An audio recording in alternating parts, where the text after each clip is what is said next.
Welcome back. The DOJ is seeking to indict former FBI Director Jim Comey for perjury, alleging that he lied to Congress during his 2020 hearing about leaking Russia collusion to the press. Watch.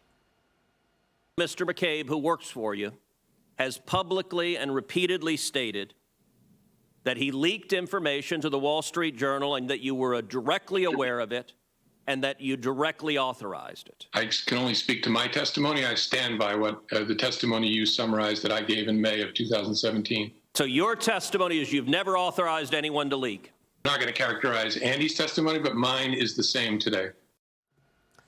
A Virginia grand jury is expected to release a decision in the coming days as the 5-year deadline, the statute of limitations to bring charges against Comey, is now approaching this Tuesday. Joining me now is Florida Congressman Greg Steube. Congressman, good to see you. Thanks very much for being here. Yeah, good to see you. What can you tell us about this as a member of the Weaponization of the Federal Government Select Subcommittee?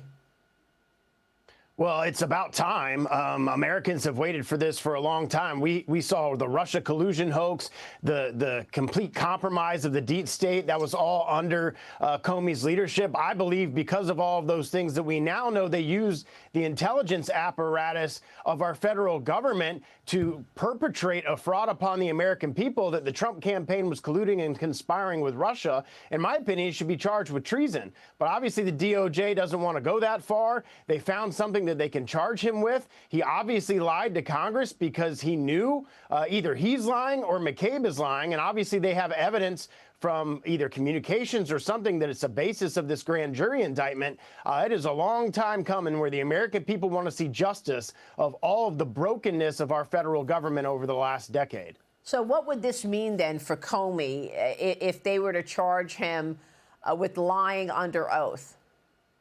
Well, look what happened to Peter Navarro. I mean, it'd be a similar. It'd be wrong if Peter Navarro goes to prison and Comey doesn't go to prison for the same crime.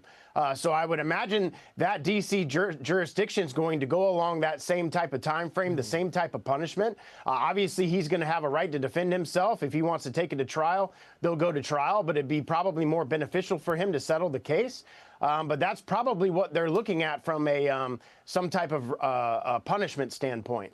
I mean, it is so extraordinary the way the Democrats have used the FBI and the DOJ against their political enemies for 10 years now. Yeah.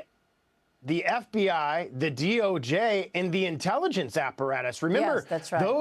Those surveillance warrants were through the FISA court. So they used a secret court to get warrants to spy on the Trump campaign, and then Comey and Brennan and those guys used the intelligence apparatus to beef up what they knew was false. They knew that those dossiers were false. They were promulgated by the Clinton campaign, all to perpetrate a fraud on the Trump campaign and perpetrate a fraud on the American people. And then the mainstream media ran with it for years. For years, even if you poll Democrats today, they will tell you 30% of them will say that they believe that Trump conspired with Russia in the 2020 election. It's completely and absolutely false.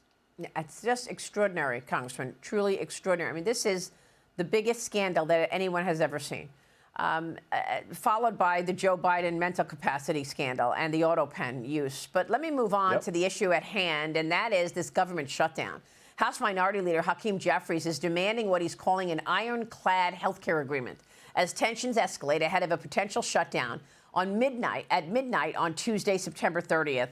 Where do you think this is going? The White House Budget Office sent a memo to federal agencies on Wednesday telling them to prepare layoff plans in the event of a shutdown.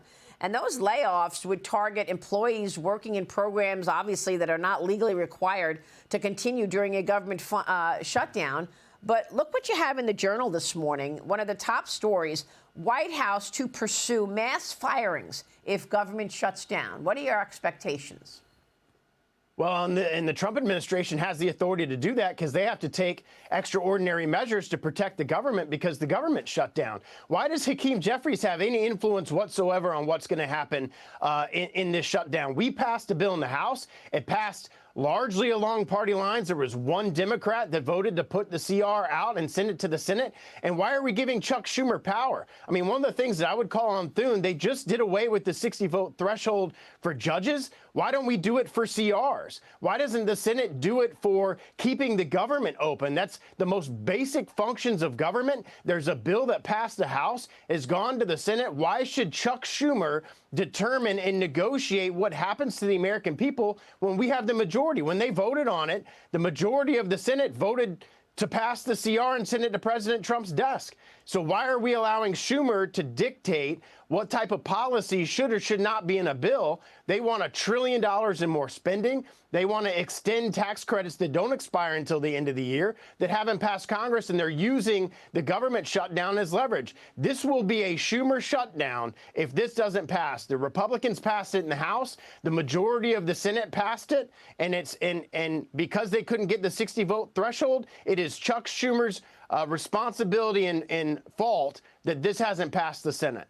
Well, it seems like a shutdown is more likely than not at this point. You've gotten your $150 billion in the Department of War and ICE deportations in the one big beautiful bill. They want those subsidies back on health care that were flowing during COVID. All the while claiming to want to get back to pre-COVID spending, and yet, look, they want to get pre-COVID spending again. But look, let me move on to what happened this week at the UN. I want to get your take on this because President Trump says the Secret Service is investigating what he is calling triple sabotage after his time at the United Nations on Tuesday.